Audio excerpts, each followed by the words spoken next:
Badass of the Week is produced by High Five Content. It's a hot August day in the hills outside Lisbon, the time of the grape harvest.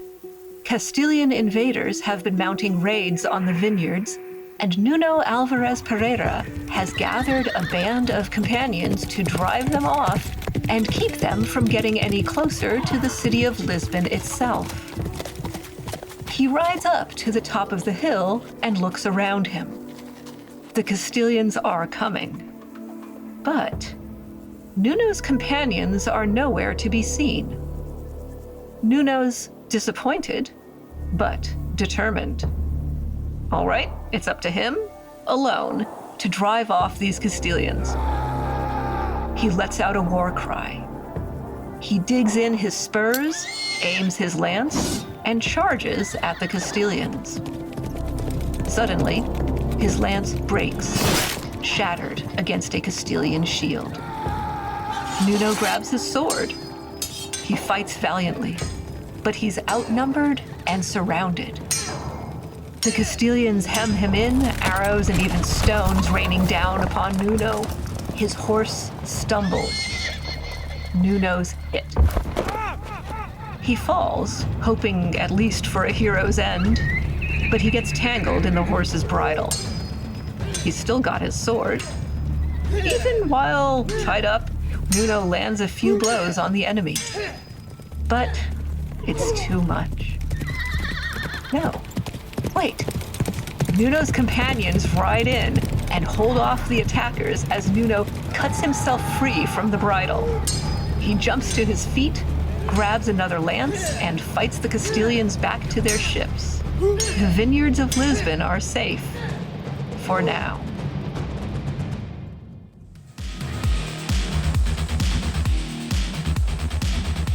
Hello, and welcome back to Badass of the Week, the show where we tell the badass history of badasses.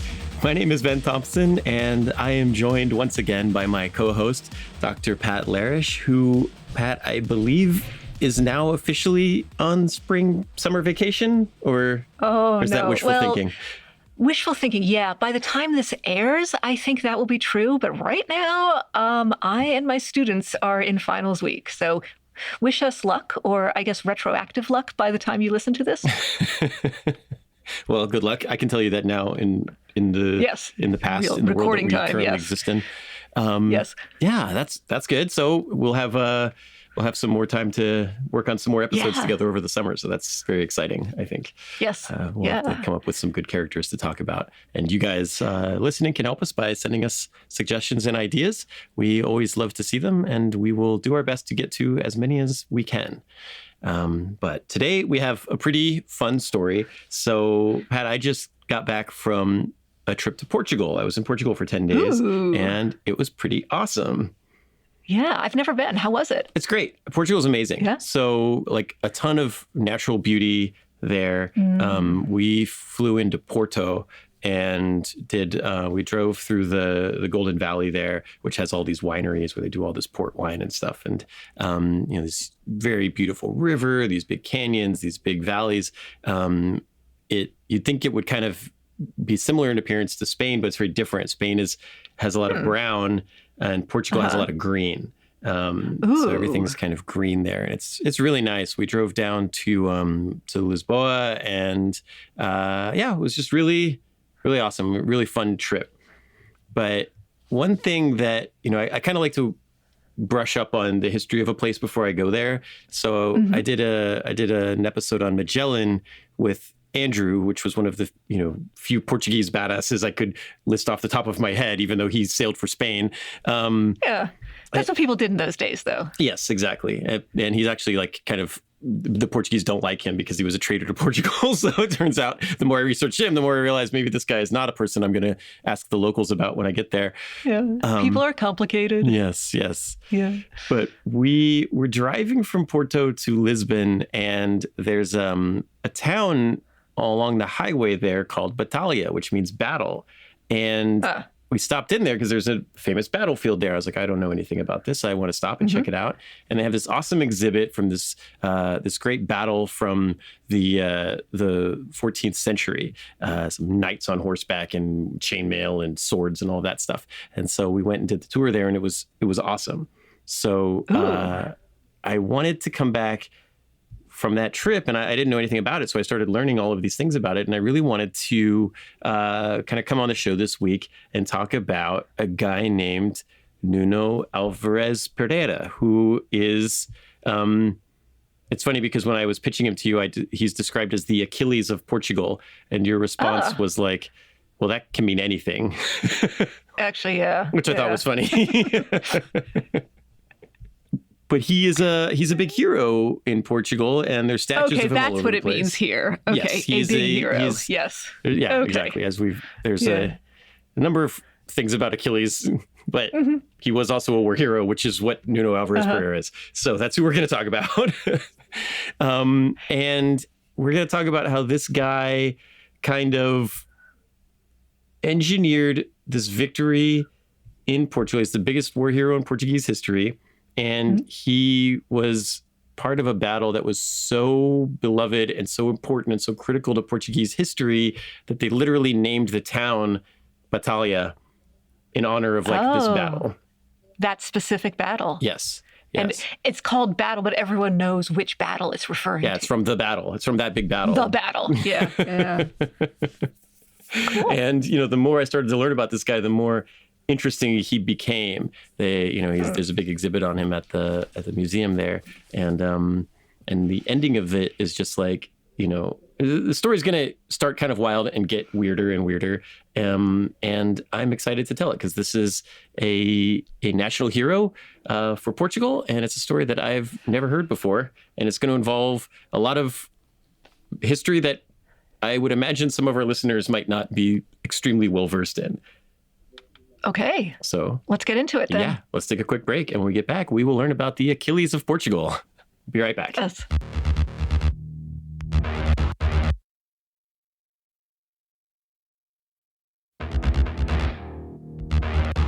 So when I was traveling through Portugal, everything's very beautiful. You see the big cathedral at Lisbon, and you can see the palace. They built this big palace on the side of a mountain. It's very European capital. It's very cool. There's a lot of great history there. There's a lot of old buildings, castles, things like that. But tile work. Yes, tons of tile work. Yeah. That's everywhere. Every souvenir gift shop is full of tile work. Every museum, all that stuff. But one of the interesting things is, compared to some of the other European capitals, things seem a little bit smaller. I mean, it's, the cathedral's really nice, but when you compare it to Westminster Abbey and Notre Dame or some of the cathedrals, St. Mark's in Venice, stuff is a little bit smaller and which is nice. It's like kind of cozy. It makes it a little bit more hospitable to visit. The country has 10 million people as a population, which I was traveling with my wife and her family from Brazil, and they were like, well, that's half the population of Sao Paulo. Oh, wow. Yeah. So, it's not a huge place. And, the more I started traveling around in Portugal, the more I realized the amazing thing about this country is that it did not become Spain.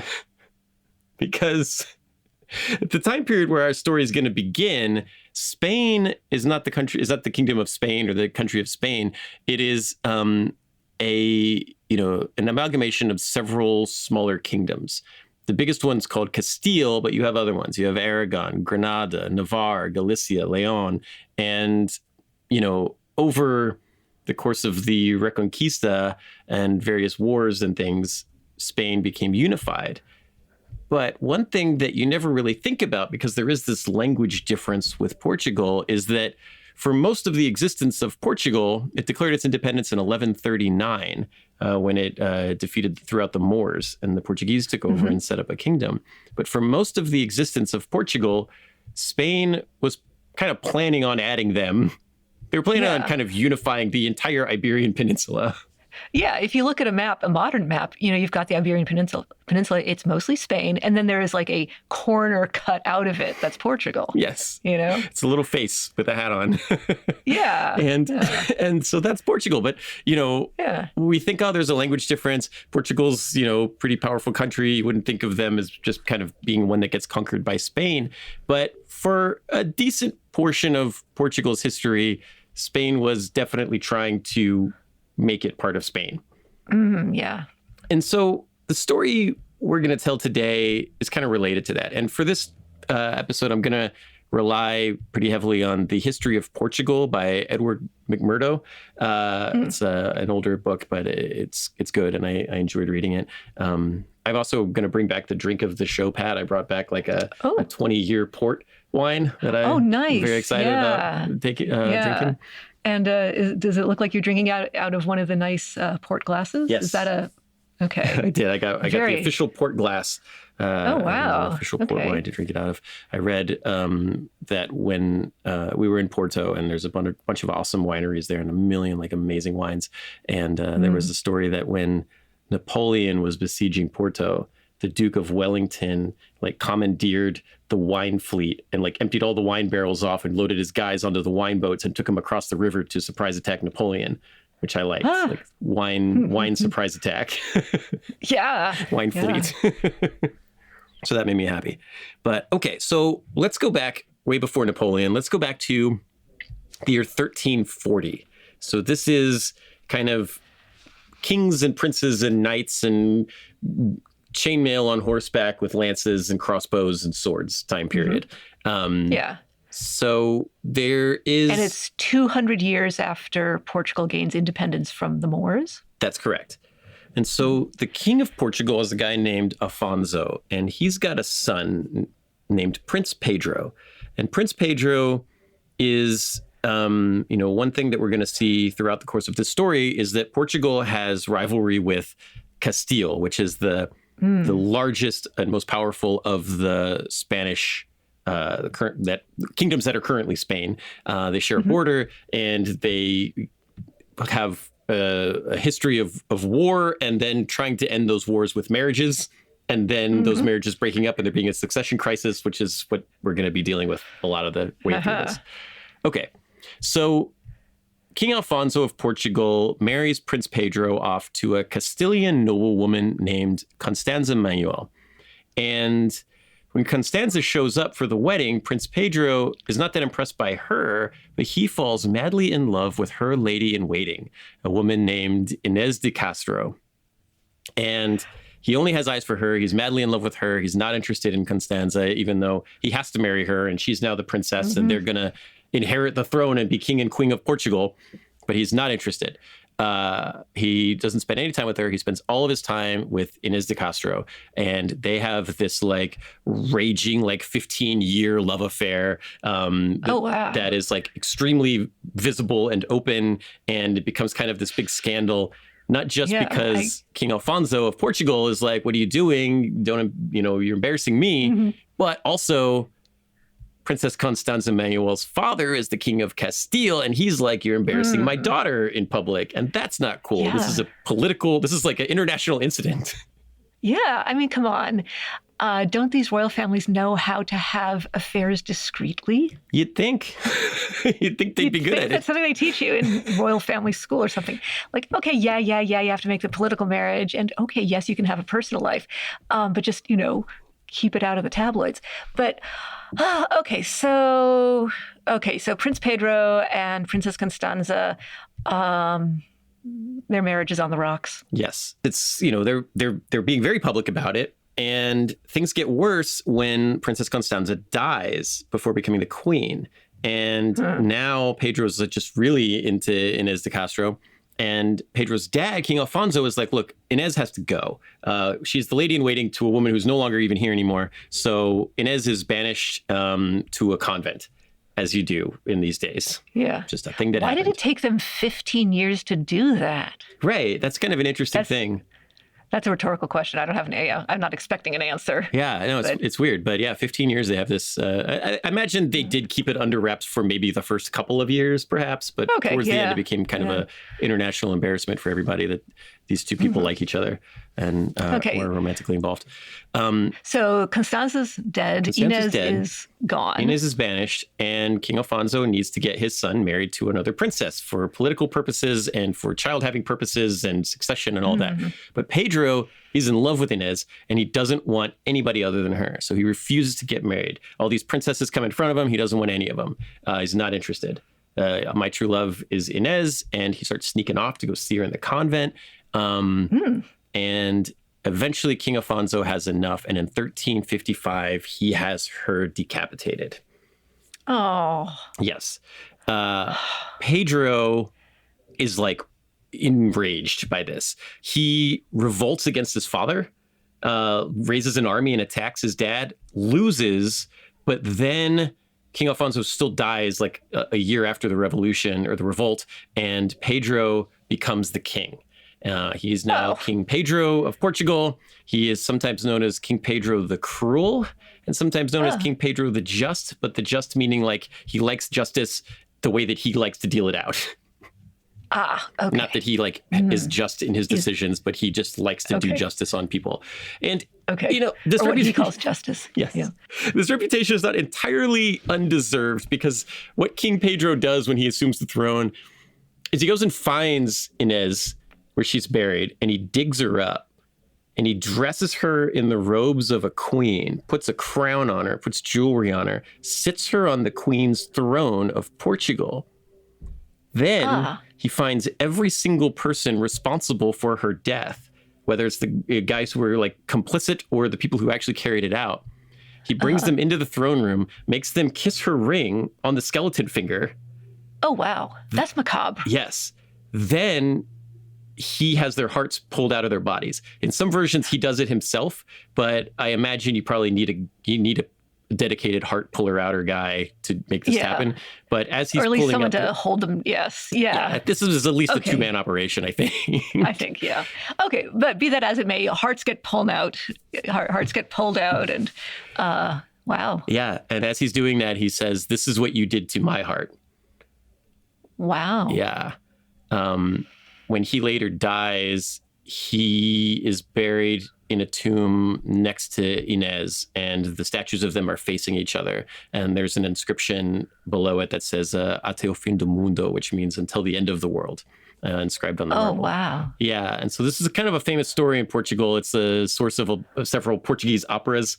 So yep, this is totally operatic. Yeah, definitely operatic.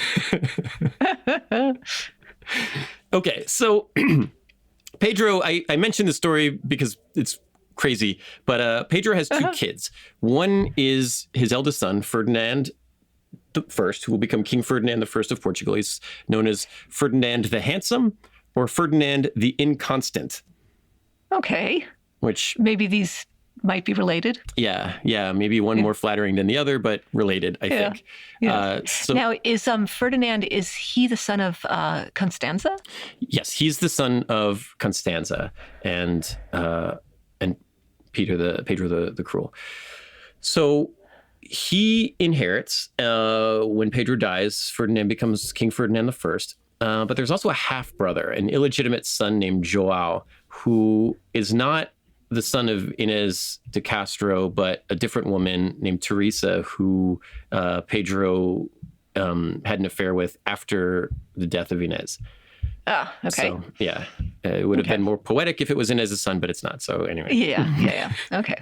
So we've got Ferdinand, we've got João. Mm-hmm. Okay, so Ferdinand becomes the king of Portugal, and he's got a rivalry with Castile because this rivalry is ongoing. It's Constanza's family, it's Constanza's kingdom. She was still treated poorly. They share a border. There's arguments over money and land and all of this stuff. So Ferdinand the Handsome, he has a rivalry with Henry II of Castile, who was known as Henry the Fratricidal. Oh, dear. Yes, because he killed his brother in a succession war. Yeah. I was going to say, did they just draw this name out of a hat? No. Okay. Yeah. Yes. So not only is there fighting between Castile and its neighbors, but also within Castile. Yes. So there was a succession war in Castile. Henry II wins. Ferdinand kind of gets involved a little bit, enough to make Henry II annoyed, so that when Henry II takes over, when Henry the Fratricidal is now king of Castile, he's mad at Ferdinand the Handsome. And there's a war between Portugal and Castile. Not a very big one, but a decent enough war, like a decent sized war, enough so that the Pope enters the conflict and tries to mediate a peace. We have two Catholic countries here, and the Pope doesn't like them fighting each other, especially when there's perfectly good Moors on the Iberian Peninsula that you should be attacking instead. Yes. Yeah. So, okay, they make a deal. Ferdinand, why don't you marry the Princess of Castile, Leonora? She's really nice. You guys can cement with a marriage your friendship once again. Okay, so we've got a Portuguese, king in this case, making a political marriage to a Castilian princess. Okay, we've seen this before. How does it go this time? Not well. Oh no.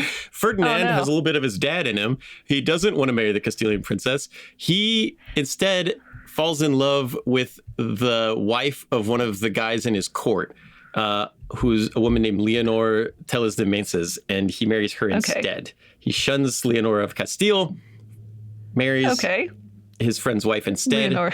And who's also named Lenore. Yeah, I'm going to gloss over that because I don't want to make it too confusing. But now, so this is a second Castilian princess that has been shunned by a Portuguese nobleman or high-ranking Portuguese royalty. Now there's a war. So Castile invades in 1373. This is kind of around the time period of like the 100 Years' War is kind of still going on between France and England at this time. And France is an ally of Spain. And so when Castile invades in 1373, the English show up to try to offer their help to the Portuguese. And I mention this because there's a treaty signed in 1373 called the Anglo-Portuguese Treaty of 1373. It was signed by Edward III and King Ferdinand the Handsome, and it's still in effect today. It's the oldest active international treaty in the world, and it's England saying they'll help Portugal in times of combat. So it's a treaty that's been valid for, 6.5 centuries? Yeah. Whoa. Wild, right? Yeah. That's why this port wine was crafted by a British company operating out of Portugal. Okay. I feel like. Yeah. Okay. So now we finally get to our guy, Nuno Álvares Pereira, because he's going to be part of this war. Nuno is born June 24th, 1360. So as of the date of this airing of this episode, it will be his 665th birthday today. Hey, happy birthday, Nuno. Yeah. So he's born in Portugal in an area south of Coimbra. He is the illegitimate son of the commander of the Portuguese Knights Hospitaller, which are one of those holy orders that went into the Holy Land. Think like the Templar and the Hospitaller. That's kind of the two big ones. His dad was the leader of the Knights Templar for Portugal. His grandfather was the Archbishop of Praga. But while these two guys were very holy, Nuno Álvares Pereira is born illegitimately, and he is one of 23 children fathered by the commander of the Portuguese Knights Templar. Maybe not all of them had the same mother? Probably not. Probably didn't all live in the same house. I don't know. Okay. Take that for what you will.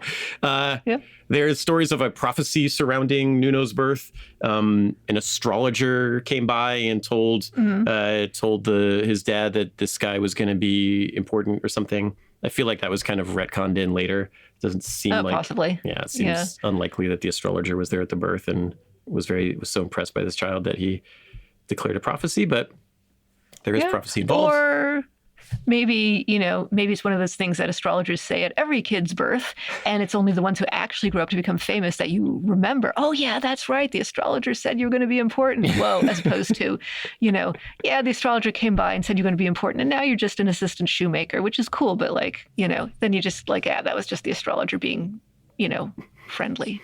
There's some astrologer out there being like, assistant shoemaker. What? Yeah. Yeah, we just love a good birth prophecy on this show, I feel like. Oh, totally, yeah. You can take that off your badass bingo card for this episode. Yes. He definitely has something about him, though, because his father legitimizes him, presents him to the King of Portugal, Ferdinand, who legitimizes Nuno as a legitimate son of the head of the Portuguese Knights Templar, which is good for Nuno because it allows him to become a knight. Oh. Now he has the birthright. He can become a knight. He can enter knight school, which is different from knight class. Right. Yes. So he gets to learn all the stuff that knights were good at the time: fighting, riding horseback, shooting archery, writing poetry, dancing, praying, all this stuff that the knights had to do all the time. Yeah. And at the age of 13, he's pretty good at all this stuff. He's big, he's strong, he's fighting, he's a good warrior, he's a good rider. And he ends up going to the royal court alongside his uncle, who, remember, his dad was a knight's hospitaller. His uncle is also a knight hospitaller and was kind of responsible for Nuno's training as a knight. And so they go together to the court of King Ferdinand. And this is around the time that Castile is now invading, and he's excited. Like Nuno is an excitable guy, and he's just like ready to fight all the time. He doesn't want to take no for an answer. He's impetuous. He's just like, he's only 13, but he's like, I want to get out there. What can I do? Let's fight. I want to use this sword. I've been carrying it around for 5 years practicing, but now I want to fight something with it. And so there's a rumor that there's Castilian cavalry nearby. So Nuno and his friend get on a horse and they ride out there on their own to go do some recon and see if they can find where the Castilian army is. And, they ride around for a while. They don't find anything, but they come back and they give a report to the king and queen. And Queen Leonor tells the Menses she's so excited about this Nuno kid because he's so excitable and he's really clever. He's got good answers. He's smart. There's clearly something special about this guy. And she's kind of taken by him. She's kind of impressed by him. And she appoints him to be her page, like an assistant. Oh. And so she makes him her shield bearer. This is kind of an honorary title. She doesn't go into a lot of battles that require a shield bearer, but he becomes the shield bearer for the queen. And she also requests that when he completes his knight training, that she herself be able to knight him personally. So that's quite an honor. Yeah, it's pretty good. Cool. So he's excited about that, and he wants adventure, and there is a war on. It's kind of skirmishes at this time, but he wants to get involved with it. So he rides out. He does some reconnaissance work. There's a story where he and some of his friends encounter a group of Spanish knights, members of the Order of Santiago, which is a different knightly order. And Nuno is like, you get your 9 best guys, I'll get my 9 best guys. Let's get out here and we'll fight to the death. And the leader of the Spanish force is the son of the head of the Knights of Santiago. So now you've got the son of the Knights of Hospitaller Portugal. You've got the son of the Knights of Santiago. They're going to have a fight. We're going to get our champions. We're going to ride out here. We're going to have this big battle, and we're going to fight to the death. And it's 10 on 10? 10 on 10, yeah. Wow, yeah. But King Ferdinand hears about this and tells Nuno he can't do it, like bars him from fighting. He's like, I can't waste 10 knights on this stupid battle. Like, you can't do this. And makes him stop. And he's super upset about it. Okay. Later in that war, there's a story where he's in Lisbon, and there's word that Castile is in the countryside outside of Lisbon. Lisbon has sealed up its walls to defend the city, but the countryside is being attacked by the Castilians who are looting and plundering stuff. So Nuno's like, you got to give me something to do. Let me go fight these guys. They're like, no, I don't, whatever. That doesn't sound like a good idea. But he eventually gets together a group of guys, and he goes out and he gets a group of horsemen, knights that ride out, and they start ambushing Castilian raiding parties. Because these guys, the Castilian guys, they're not ranged in like combat formations. They're just kind of stealing sheep and cattle and stuff from unarmed villagers. So when they do that, Nuno jumps them, and he'll fight them. Usually they'll kind of run away or he'll scare them off, but he gets all the cattle back and gives it back to the people of the countryside. And he's starting to get this reputation for this, being, this local hero, this local knight. Yeah. He's a boy, but he's so brave and he's so strong.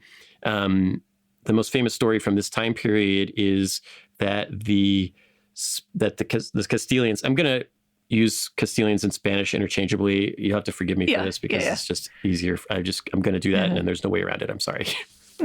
But there's a story where the Castilians are looting a winery outside of Lisbon. And no, bad Castilians. Don't do that. They're stealing all the wine grapes. And so when Nuno shows up, they're all there, they're all arranged. And he's like, okay, well, the best wine grapes are up at the top of the hill. So we'll wait here and we'll get them when they go towards the ones at the top. And so he waits for him to go up and he jumps out, and him and his guys jump these guys and they wound a couple of them. They kill one or two of them, and the Castilians run for it because they're not wearing armor. They're not expecting a fight. They're carrying like little knives and stuff, right? And his guys are armed in chainmail with swords and lances and all that. And so and he's on horseback for this battle. He charges out on a horse. So they run down the hill. They're falling all over themselves trying to get away from him. They jump into the water. They jump into a river down there and try to swim away from him. But as he's pursuing them, turns out that like there's a boat, like they arrived on a boat, and there's a boat in the water that's like full of Spanish guys that see Nuno and his little buddies, some 15-year-old kid and his friends like chasing their friends down the hill who were going to come back with a bunch of wine, and now they're empty-handed. So all these Castilians jump into the water and swim over to the shore to go fight and go help their buddies. And Nuno's like, this is it. This is like the fight I've been looking for. I'm ready for it. And all of his friends are like, no, I'm not doing this. And they run away. They're like, we're outnumbered. You're crazy. We're not going to fight these guys. There's too many of them. And in the story, Nuno attacks these guys as they're coming ashore. He gets hit with a couple arrows, but they don't go through his armor. He breaks his lance fighting a guy. He pulls his sword. He's fighting with his sword. His horse takes a couple arrows and goes down. And as his horse goes down, his chainmail gets stuck in the horse's barding and stuff. And so he's hooked, and he can't pull himself out because his chainmail is attached to the straps on the horse. And the Spaniards are about to come kill him. But at this moment, like his friends decide, like, we can't just let this guy die. And they run out to help him. And one of them cuts the strap that was pinning him, and he's able to get up, and he gets his lance, and he keeps fighting. And then his friends start to join. And then the civilians of the countryside, like the winery owner and some of the other people from the surrounding village, show up with their pitchforks and torches and rocks and stuff, and the Spanish have to flee to their ships. Wow. Yeah. So he chased him off. Saved the wine. Yeah. I don't know why everything in Portuguese history ends up coming back to wine, but so it there's worse things. Yeah. There's worse things to be known for. And you've got Nuno to defend it. Yes, exactly. I have to. It's important. Important export. Yeah. Nuno's doing heroic things, but the war goes badly for Ferdinand the Handsome, and Portugal loses. Ferdinand, as part of the terms of the deal, he has to marry his daughter, Beatrice, to the son of Henry the Fratricidal, a guy named King Juan, who will become known as King Juan. So Ferdinand's daughter, Beatrice, marries Juan of Castile. They get married, they have a kid, and things kind of chill out. This was this is kind of the hope every time there is a marriage of these things, right? Like friendship and unity. Yes. This will go well. Nuno himself gets married in 1376. He's 16 years old, and he marries another Leonor de Avignon, who is a noblewoman from the area. They live in this nice place. They get this little house, and it's called the Casa de Torre, which means the house of the tower. So it sounds pretty nice. Yeah. They have 3 kids together, but only one lives to adulthood. Their daughter Beatrice is the youngest, and she lives. The others don't make it because being alive in the 14th century was really hard. So things are going pretty well. Nuno's very happy with in his marriage. He's got his daughter. He's very happy about that. Things are going pretty well. In 1383, Ferdinand the Handsome dies, and it's possible that he's poisoned, although we don't know by who. It seems probable that he was poisoned to death. So, okay, he dies, and he doesn't have a male heir. He has his daughter Beatrice, who is married to the guy who is now King Juan of Castile. So, by most metrics of how you would measure succession, Juan of Castile is now the king of Castile and of Portugal. And yeah, and so people kind of look at Ferdinand the Handsome's widow, Queen Leonor, and they're like, "What do you think?" And she's like, "Yeah, I think he is the king of Castile and Portugal now." Okay, well, this just kind of happened. Yeah, It's just kind of, it seems, I mean, who else, right? Well, yeah, I guess so. Remember I said that Pedro the Cruel had 2 kids. One was Ferdinand, and then he had an illegitimate son, not through Inez, but through a different woman named Teresa. That kid is 24 years old now.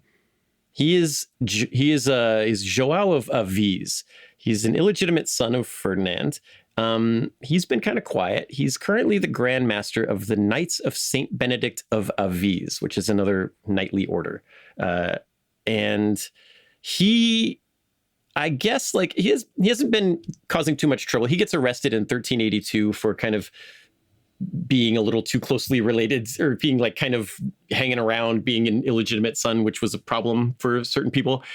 But when Ferdinand the Handsome dies, there becomes this thing of like, you know, the Portuguese people, they like being Portuguese.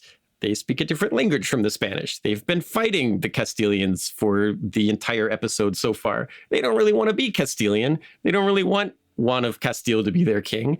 And so there is a pretty strong movement towards, what about this guy? He's been waiting in the wings. Maybe this guy should be king.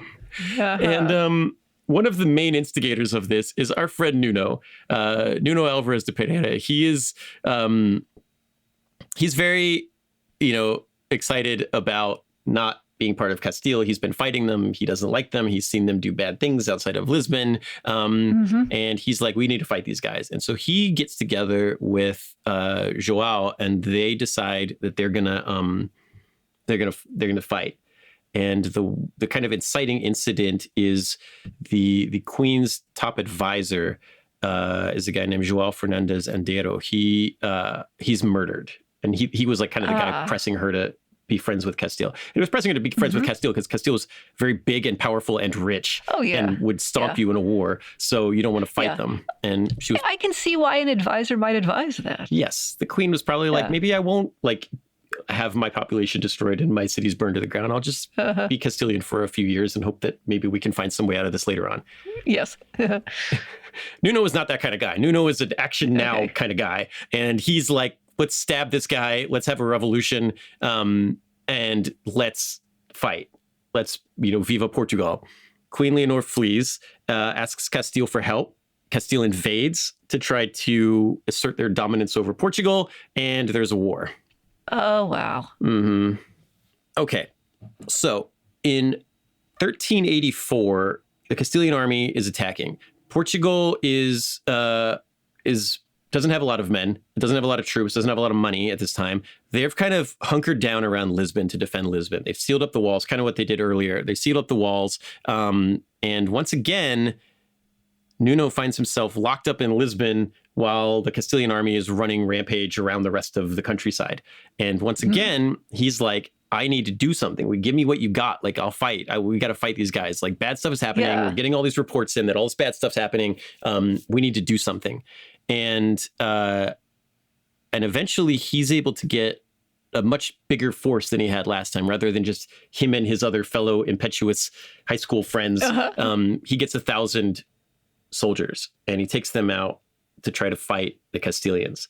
And he encounters them at a place called Atuleiros, or it's the Battle of Atuleiros. And, the Castilians are about to attack a Portuguese town, and he shows up with his spearmen, right? He's on horseback, but there's mostly spearmen. There's some guys with slings. There's some guys with crossbows, stuff like that. And when he runs into them with his 1,000 guys, the Spanish have 5,000 guys, and most of them are on horseback. Oh, whoops. Yeah. They're very much outnumbered. Very much outnumbered. The Spanish come to him and are like, they have a parlay, and they come to him and they're like, you should just surrender so that we don't have to kill you. And Nuno, of course, refuses because he's Nuno. And this is what he does. He says, no, I'll come at me. I'll fight you all myself. That same strategy he had for the boat attack, he's going to do it here. The cavalry line up and they do a cavalry charge. They go around the flanks. They completely encircle the Portuguese spearmen, and they're about to attack them from all sides, when the Portuguese spearmen do something that we have not seen yet in military history. They form a defensive square, which I don't know if you've seen this. You see it a lot when you see things on like Waterloo, but the foot spearmen we talked about it, I think, too, when we talked about the winged hussars. But foot spearmen carry spears that are larger than horse spearmen because you can carry it. You have two hands, you're standing on the ground. It's a lot easier to wield it. If you're going to wield a lance on a horseback, it's a one-handed weapon, so you can't have it be as heavy. And what Nuno does is he has his spearmen line up and into a square and point their spears at the enemy. And the cavalry is ineffective charging it because they get stabbed before they can stab the other guys. They get skewered. Oh, that's... Yeah. And the horses don't like it. So horses won't... It's very hard to get a horse to run to its own death. You can't get a horse to run off a cliff. You can't get it to run into a spike. I do not blame the horse. Yeah, no. Is like humans have limited control over horses, pretty severe control over horses, but they, you can't make them impale themselves. And he's able to defeat the Spanish force by forming a defensive square. He's got his slingers and his crossbowmen on the inside shooting over the square to hit them, and they withdraw. They pull back. They're defeated. They start to have supply problems. He pursues them. They start to have supply problems, and then the Black Death sweeps through the Spanish camp, and they have to retreat. Yes. Okay. Well, that takes care of them. Yes. Now we have full medieval coverage here. Yes. An appearance of the bubonic plague. Yes. Yeah. Well. Nuno returns to Lisbon, and this is like a big victory for him. He's like a hero, and he's only like 23 years old, 22 years old at this point. But he's this big hero. People like him. He's got enemies in politics that are trying to outmaneuver him. But that's, the population likes him. Like at one point, I don't have many details except the Countess of Sea tries to get him. She tried to conspire against him, and I'm not sure what that entailed, but it ended up with him having no money, and he had to sell all of his stuff. He was like trapped outside Coimbra, and he had to sell all of his stuff, and he had to escape something, and he had to ask the people of the city to help him, and they all like gave him money and place to stay and stuff because they all loved him, and he was able to get away from whatever was happening. Maybe they were going to give him to the Castilians or something. I'm not sure. But okay, so there's been a victory, right? The Portuguese weren't supposed to win, and they won a battle thanks to Nuno. And in April 1385, they call an assembly in Coimbra of the nobility, and the nobility, they get together I love this, they get together like some judges and some like, official looking people, and they say, well, actually, according to our records, Beatrice and Juan of Castile, they're not legitimized as far as we're concerned. Remember how Nuno could be legitimized by royal decree? They get together some lawyers who are like, no, he's not really the king. It's actually João of Aviz. He's the real king. We'll legitimize him by decree of actually, the paperwork's all wrong here. We'll file everything. Okay, so they just take a Sharpie to it and... Yep. Okay. Yeah. So now Joao's the official king of Portugal as far as this assembly is concerned. And I'm imagining like some sort of ceremony, very fancy calligraphy and maybe some trumpets. And so Joao lots of whiteout. Okay. Yes. João of Aviz is named the defender of the realm and the king of Portugal. And one of his first acts is to declare Nuno Álvares Pereira as his constable, which is the commander of all of his armies. I was going to ask what that means, because I know Nuno, he gets the nickname or the title, the Holy Constable, and I'm picturing like a British constable, like a bobby with one of those hats, just like patrolling the streets of an English village or something. And that's not this. No. Okay. So it's a much higher military position. Yes. It's essentially overall commander of the military. That makes sense. Yes. Yeah. And there are remember, he has these enemies in politics. Nuno's not a politics guy. Nuno is let's fight right now. Let's get all these dudes. Roll up your sleeves, get to work, And there defending the wine. Yes, defend the wine. And coming up with defensive squares. Yes. But so, the people that there's like experienced politicians that don't like him because he's some young upstart working for this king that is probably not really the king. And, the Juan of Castile is, for the older members of the nobility, Juan of Castile's probably fine. He'll just keep things the way they are. We'll still be rich. We'll still have our land. It'll be okay. We'll eventually get rid of him. Maybe. I don't know. Yeah. They have stuff they don't want to lose. They don't want to get their lands burned or whatever. And so at some point, people at this conference, people are like, wouldn't you want to like find a general who's got a little bit more combat experience than like fighting 10 guys at a winery and then like this one battle? And João Vives, remember, he's like 24 and he's just like, no, this guy's awesome. I love him. He's great. He's super excited about this. He won that battle. He like was part of the reason that I stopped stopped being just like a knight of Aviz and am now the king. He's my guy. It sounds like you could say these two guys are just honestly scratching each other's backs. Yeah, exactly. They're like buddies. And so Nuno becomes the commander, and Lisbon and Porto back him, but a lot of the nobility don't. They like Castile, and Nuno's parents included. They liked Castile. They tried to talk Nuno out of fighting in this war. Okay, but that's not Nuno. He's a let's get these guys kind of guy. He's inspirational, which he's brave in battle. He carries a weapon. He fights. He's known for doing some chivalrous things. He has this kind of reputation as being one of these kind of ideal, like Arthurian kind of knights. He always shows mercy to his enemies. He went out of his way to protect civilians. The bar is kind of low for medieval warfare, but he banned his soldiers from injuring non-combatants, looting or destroying property unless ordered to. And so that's the bar we're talking about here. But like, yeah, hey, maybe don't kill civilians unless I tell you to. Yeah, you might have a security reason, but okay. So he has he got like a good reputation. His guys love him. Like his men, his soldiers love him. Yeah. The civilians love him. Like the population likes him. Nobles don't really like him, but the population, it's kind of a William Wallace vibe. The people like him.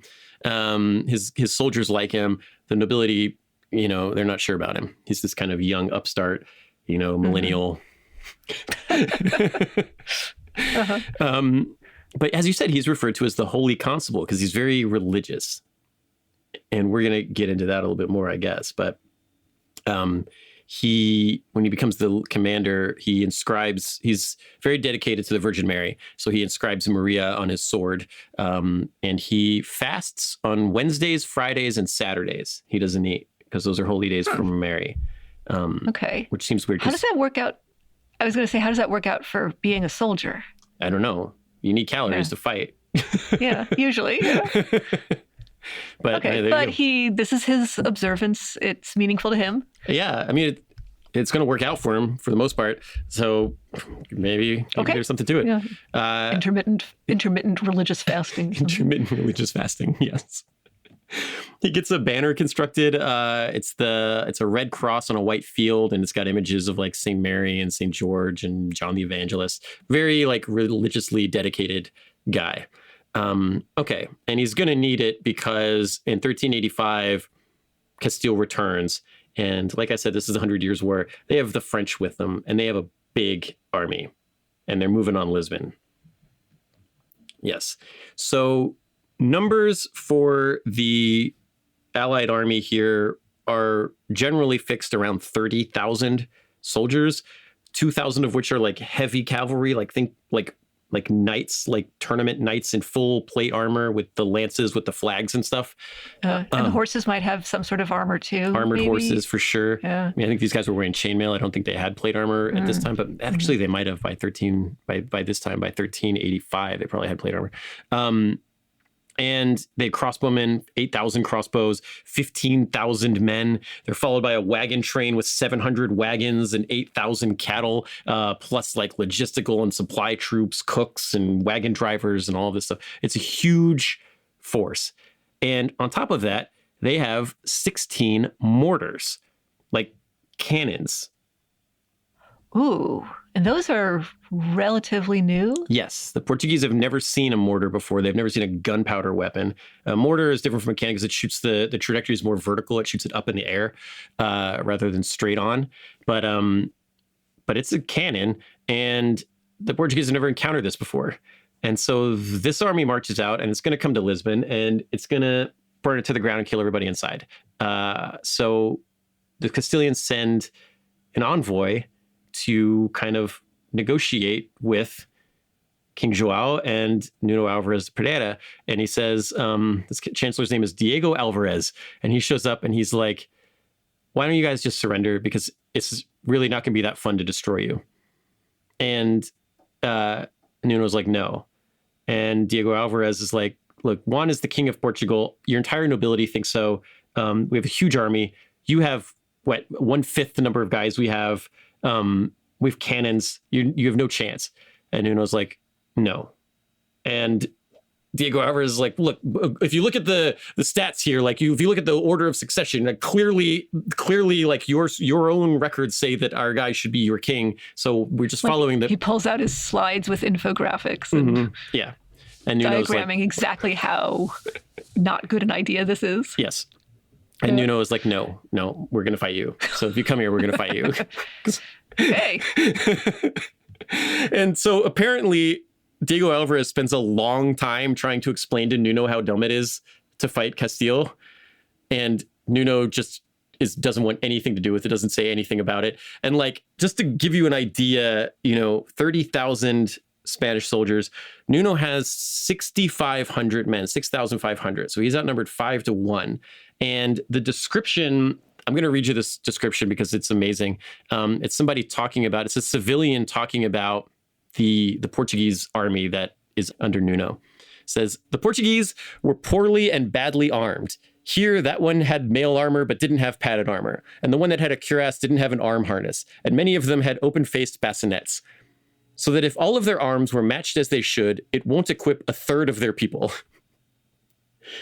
Sounds kind of ragtag. Sounds kind of ragtag. I just picture like one guy's got a football helmet on, Yeah, one guy has a spatula. Yeah, like half of this army is volunteers. The nobles aren't that interested in fighting, so they're not here. They're not showing up with their chainmail and their swords. So you've got peasants and volunteers, guys with slings, guys with crossbows that have just that are not well maintained, spearmen with 4 pieces of armor in random places on their body.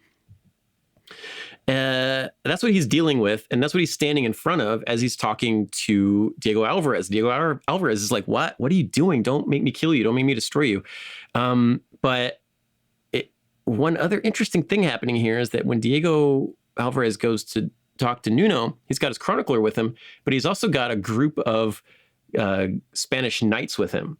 And the knights, in theory, they're bodyguard, but they've volunteered to come on this because they want to see this guy, because they've heard all these stories of Nuno, and they're like, who is this guy? I got to see him. He's interesting. All these guys, his men love him. Yeah, he's been fighting us pretty hard. We've heard all this reputation of him. And so I want to see this guy. And so they go. Is he for real? Yeah. Yeah. And apparently they're very impressed by him.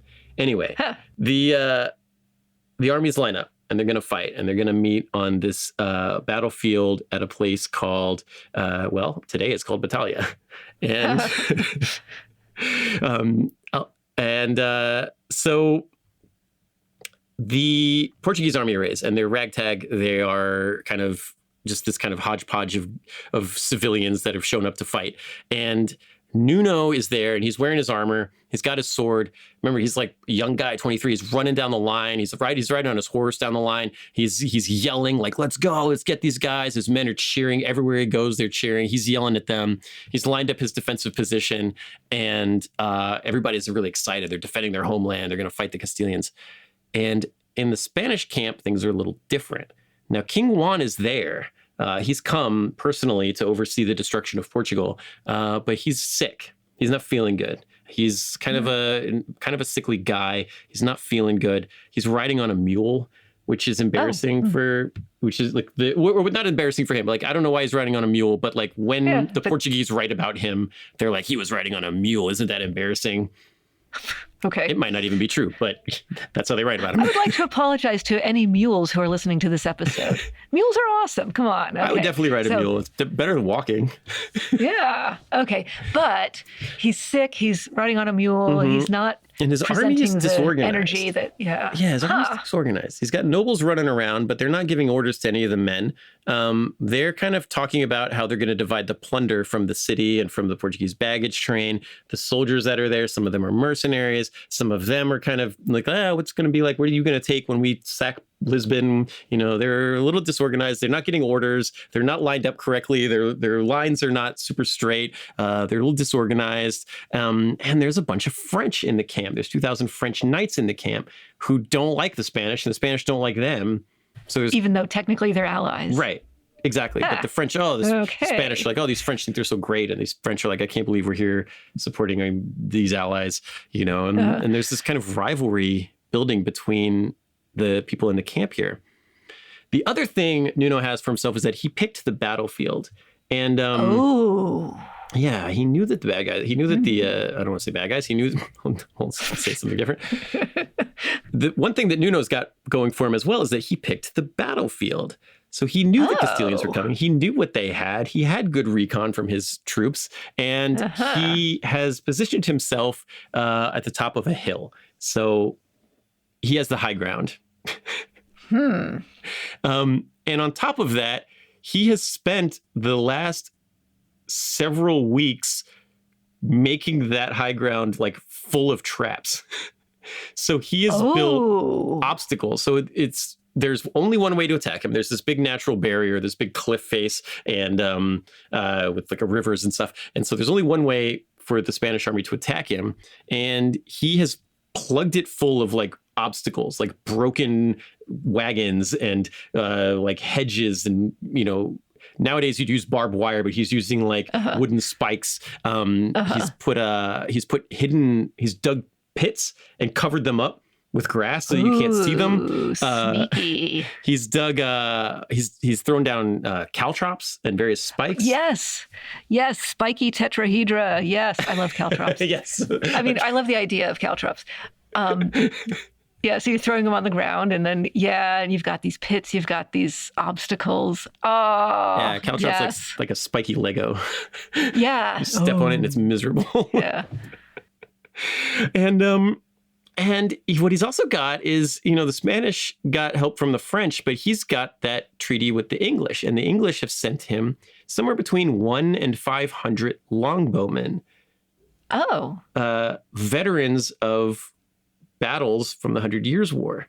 And, the Battle of Crécy was not that long ago. The Battle of Agincourt is going to happen in a little bit. But this is kind of the height of the English longbow being better than being able to penetrate French armor.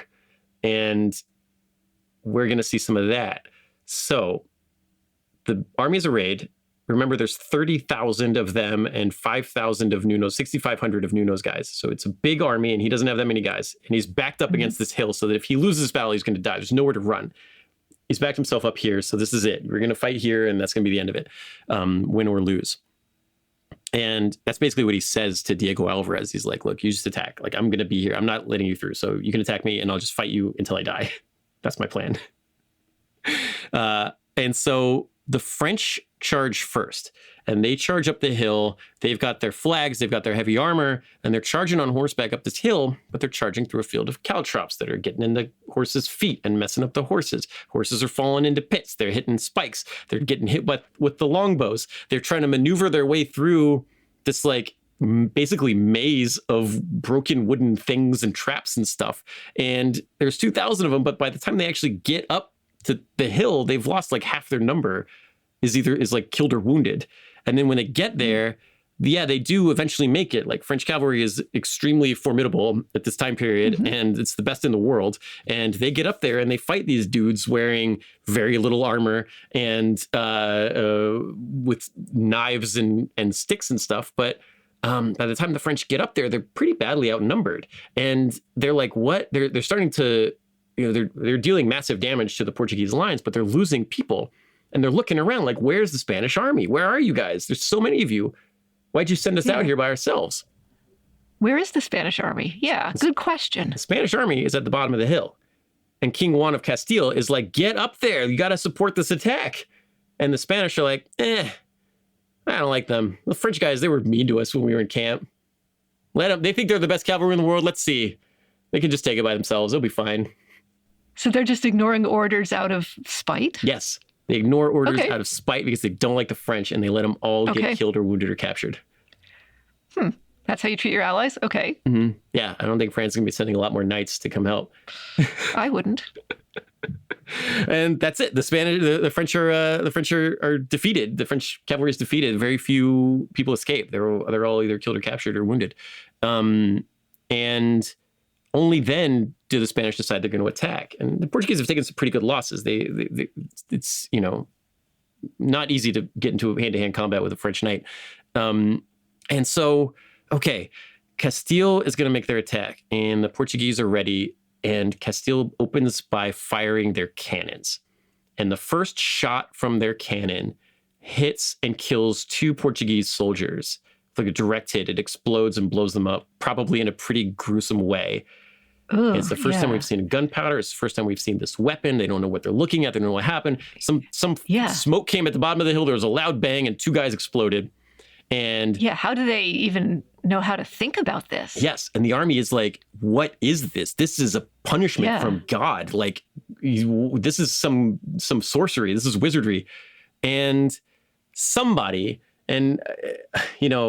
possibly Nuno, sometimes he's credited with this, but somebody in the Portuguese lines responds, because they're getting real nervous now. And somebody, possibly Nuno, responds, yes, this is a punishment from God.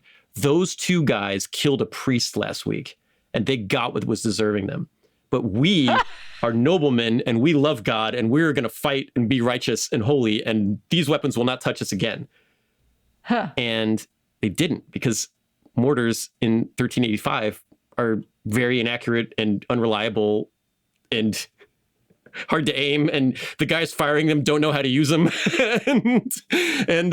That's it. Like, the rest of the attack, there's a bombardment from 16 mortars, but it's largely ineffective.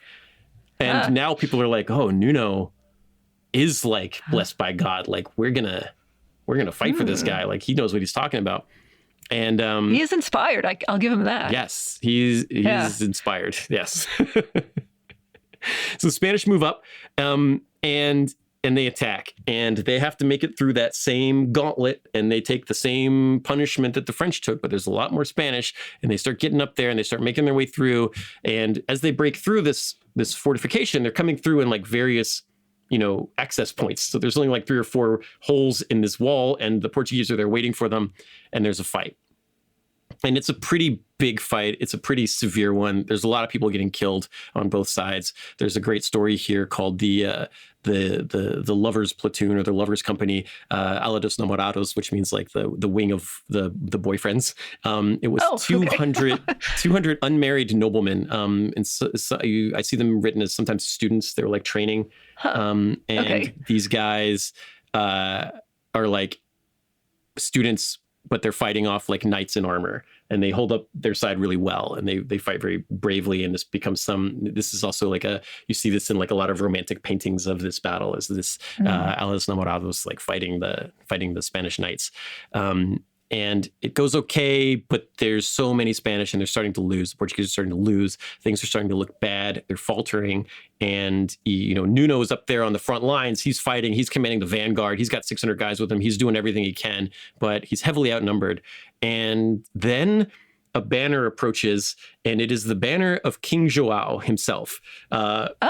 Remember, he's a knight of Aviz. He's 24 years old. Yeah. He's been training for this his whole life. And he orders a personal attack into the enemy lines. And the story goes, he's got this poleaxe. It's like a halberd kind of thing. And he is, they say he's like knocking down 5 or 6 guys every time he swings it. When you hear him talking about, when you read the descriptions of him like heroically riding in like Gandalf to save the day here. And then everybody kind of, his banner's there, he's there, the Knights of Aviz are there, and the people watching, the Portuguese army gets so excited that they have this big scream, and they say, for St. George in Portugal, and they launch this attack, and they start to drive back the front line of the Spanish army. And the front line starts to run away. And as they're running away, they're crashing into the guys in the back who are trying to get up to the front. And now everybody's just falling down this hill. And they're all squished, and they're all crushed in by all the obstacles and the trenches and everything. And suddenly it starts to become like a panic. And everybody's just trying to run away as fast as they can. They're all trampling each other.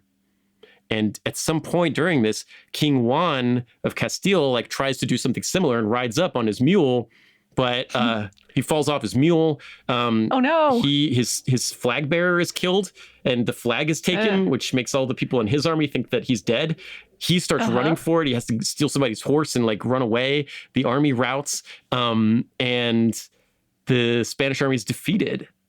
Wow.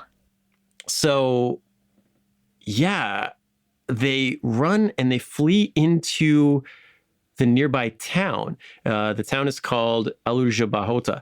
And there is a story there of a woman named Brites de Almeida, and she is called the Baker of Aljubarrota. The story goes, this is some legendary story from the town. So like the Spanish have been routed, they fleeing into the town that they had shown up to like loot and plunder and had been spending the night before talking about all the stuff they were going to loot. They run into the city and the people of the city attack them immediately. And so Brites de Almeida, she is a woman, the story goes, she is a woman with 6 fingers on each hand.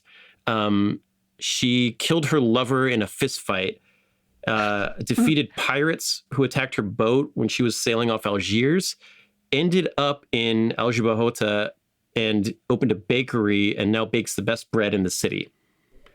And so she is out in the city running around helping fight Spaniards. And when she goes back to her bakery, there's 6 Spanish soldiers hiding in her bakery. And the story goes that she kills them with a shovel. Wow. Yeah. Okay. So that's Brites de Almeida. Yes. They put her on a postage stamp in Portugal in 1927. Okay.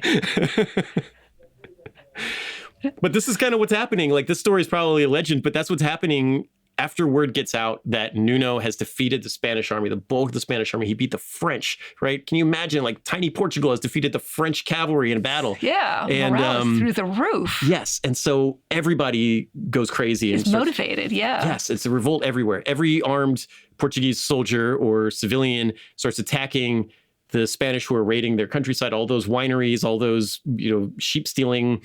These guys start fighting back, and the Spanish are driven out. It's the most famous battle in the history of Portugal. And like I said, they literally renamed the town Batalha to commemorate it. The battle. The battle. Which is awesome. Yes. There's a bunch of statues of him there. He built a church there. And then after this, he actually launches in 1385 the Spanish fleet, and he launches an attack into Castile. He marches into Castile. He's heavily numbered again, and he has a big battle where he forms squares a second time, fights the enemy, and then when they run out of ammunition for their crossbows and arrows, he charges them. And there's a story that he gets involved in the center of the fighting, and he personally defeats the Grand Master of the Knights of Santiago in a sword fight, which would be full circle because it would have been that kid that he was going to have that 10-on-10 duel with earlier on. So that's probably legendary, but I like a good circle. Yeah.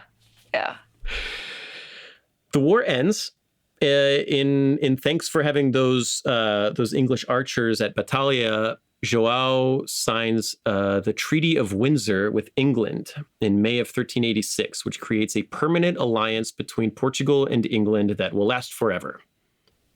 And we see this. There will be treaties of everlasting peace or whatever, but this alliance has survived since 1386. It's still in effect today. We call it NATO now, I guess, but a permanent alliance between Portugal and England is signed here, and it will come into play. Like we said, the Duke of Wellington shows up to help Porto when it's surrounded by Napoleon. João becomes the king of Portugal. He becomes João I of Portugal, and he marries the daughter of John of Gaunt, who was a soldier who fought with Edward the Black Prince. He's a British soldier. His daughter's name is Philippa of Lancaster. She marries João I of Portugal, and they rule together. João will be king for 48 years, which is the longest any Portuguese king will ever reign. His epithets, because I love epithets, are the good, João the Great, João the Boa Memoria, which means of good memory. Oh, okay. And Spain calls him El Bastardo, but that's what you'd expect. You have to balance it out, because I was going to say the list of epithets was just really very good and much better than the set of epithets for pretty much any of the other rulers you've mentioned this episode. Yes. So of course, Spain has to come along and balance it out. Yes. Okay. Joao El Bastardo. I also want to say, just so that the listeners will appreciate, we had to have this conversation before the episode, but Joao, the first of Portugal, is actually, his name gets translated John of Portugal, and then Juan of Castile is John of Castile. So we were going to have John of Gaunt, John of Portugal, and John of Castile. So we went with the actual name that they would have called themselves, just for clarity's sake and sanity's sake. We're just so lucky they're called John in 3 different languages. Yes. The War of the Three Johns. Yes. So Dom Nuno Álvares Pereira, he's a huge hero, right? He saved Portugal. He preserved its independence. He's given money, fame, glory, becomes the count of 3 different regions. Everything's going great for him, but his wife passes away in 1388 of an illness, and she's aged 32. Just kind of a sad story for him. He's sad about that. He starts to dedicate his life to the church. And what does he do with all this money and stuff? He's like, look, I didn't do this for the money, right? He's just an energetic guy. He's a patriotic Portugal hero. Yeah. He gives all of his money to the veterans of his army to help them get back on their feet after the war. Yeah. These guys couldn't afford armor. They probably could use the money more than him. He builds monasteries. He builds a monastery in Lisbon, which is still there. He builds the church at Batalha, which is also still there. He remains a major part of the government. He's like a military advisor to the king. And he's actually there. So Joao the Great is going to begin the period of Portuguese expansion. Now, one of the reasons Portugal is not Spain is because they build eventually this huge overseas empire. They landed Brazil, they Macau, they've got holdings in Africa. And the first of those is in 1415 at a place called Ceuta, which is right across the Strait of Gibraltar. Joao's third son is in Africa. Yes, North Africa. Okay. Yeah, present-day Morocco. The Moors are there. The Moors are also in Iberia at this time, but they're in Morocco, and he attacks them, and he takes a fortress from them in 1415 at the Battle of Ceuta.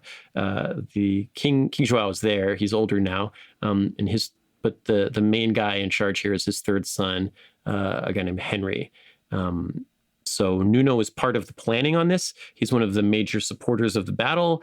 Portugal lands with tens of thousands of troops. Nuno is present for this. He helps come up with the plan. He fights in the king's personal bodyguard because these guys are still they're still buddies and they fight together. They don't get involved in a lot of the major fighting of this battle, but they're both there when it happens. They capture this area. It's the first of what will be Portugal's many overseas holdings. Prince Henry will later become King Henry the Navigator, who is kind of instrumental in founding many of these colonies. So that's it. Nuno's offered the governorship of Ceuta, but turns it down and retires. Okay, so Nuno's story doesn't quite end here. He's going to retire from the army after this battle. But if you're Nuno Álvares Pereira, what does that actually mean? Is he just going to retire and paint watercolors? No, he's going to do some interesting stuff. Well, first off, I guess what I should say is that his line is going to continue for a long time. Joao is a founder of a dynasty. He's going to rule for 48 years. His, Henry the Navigator is going to be part of it. He's going to rule for that house is going to be in power for a long time. But Nuno's daughter, Beatriz, we've talked about her.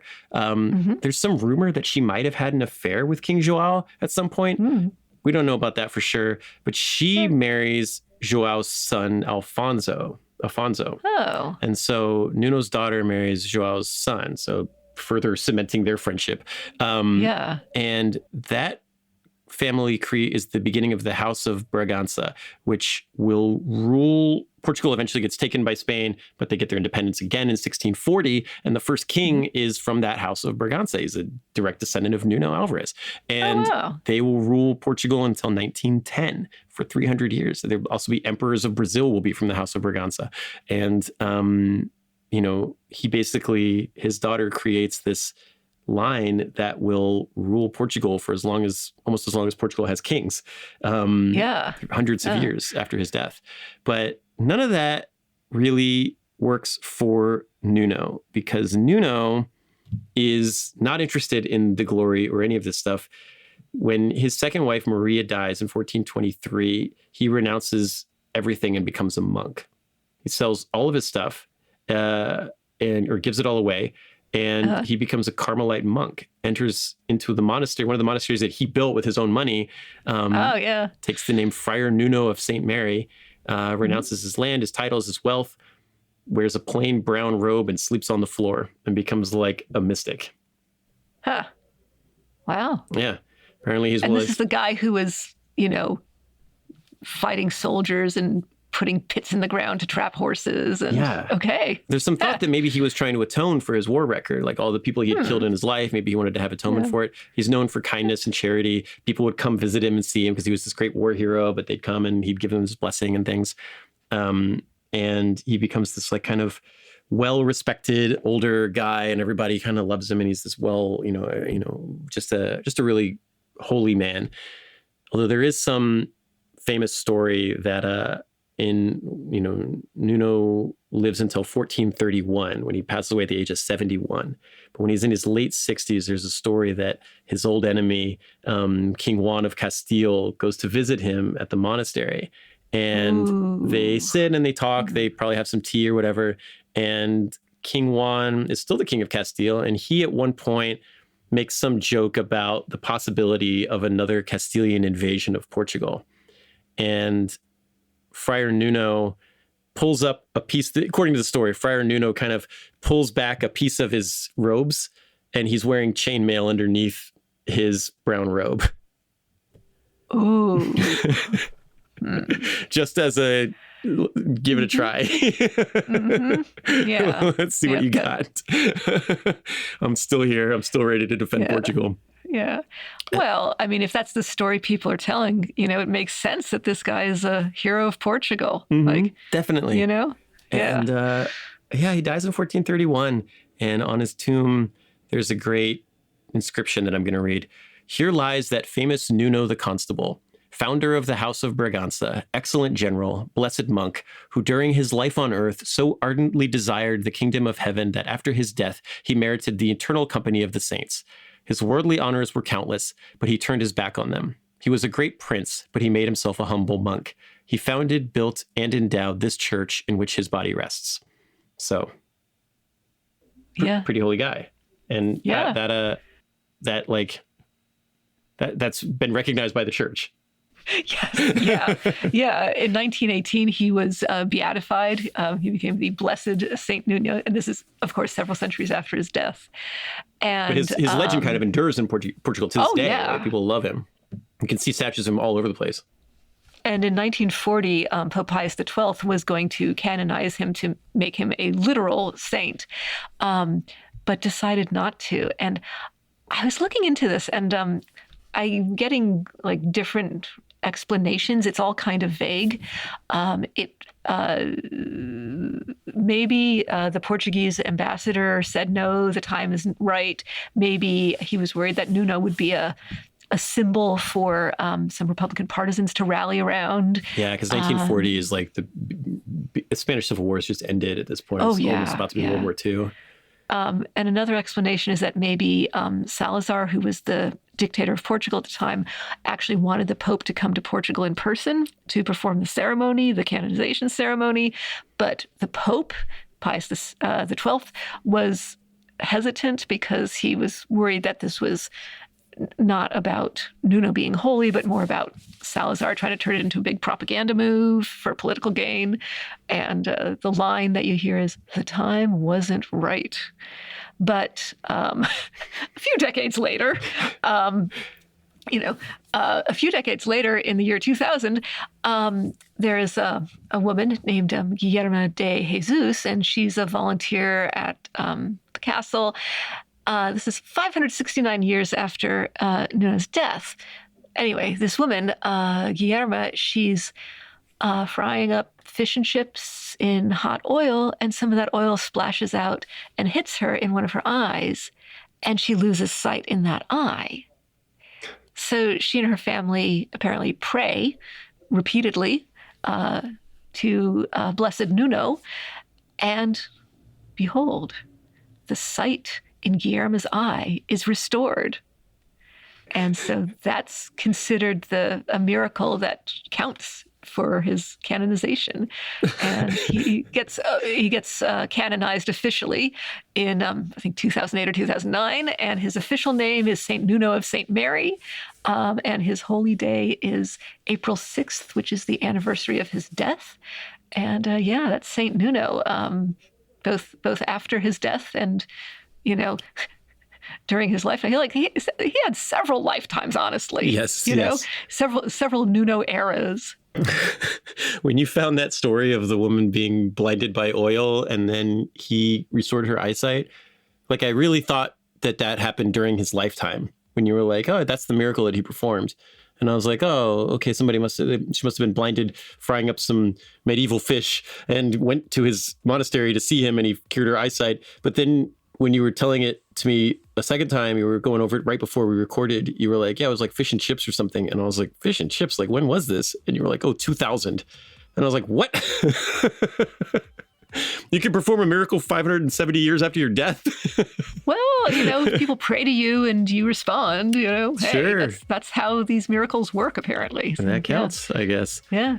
Well, I guess that's it. It's June 24th. Happy 665th birthday to Nuno Álvares Pereira, the Achilles of Portugal. Although I'd argue that, I kind of like him better than I like Achilles. Yeah, he seemed to have better anger management. Better decision making. Yeah. All right. Well, we hope you guys like this episode, and thank you so much for listening. And we really look forward to seeing you again on a future one. Thank you. Stay badass. Badass of the Week is produced by High Five Content. Executive producers are me, Ben Thompson, Dr. Patricia Larish, and Andrew Jacobs. Writing is by me and Pat. Story editing by Ian Jacobs. Mixing and music and sound design by Jude Brewer. Special thanks to Noel Brown at iHeartRadio. Badass of the Week is based on my website, badassoftheweek.com, where you can read all sorts of stories about other badasses. If you want to reach out with questions or ideas, you can email us at badasspodcast@badassoftheweek.com. If you like this podcast, please subscribe, follow, listen, and tell your friends and tell your enemies. And please leave us a rating. We'll be back next week with another one.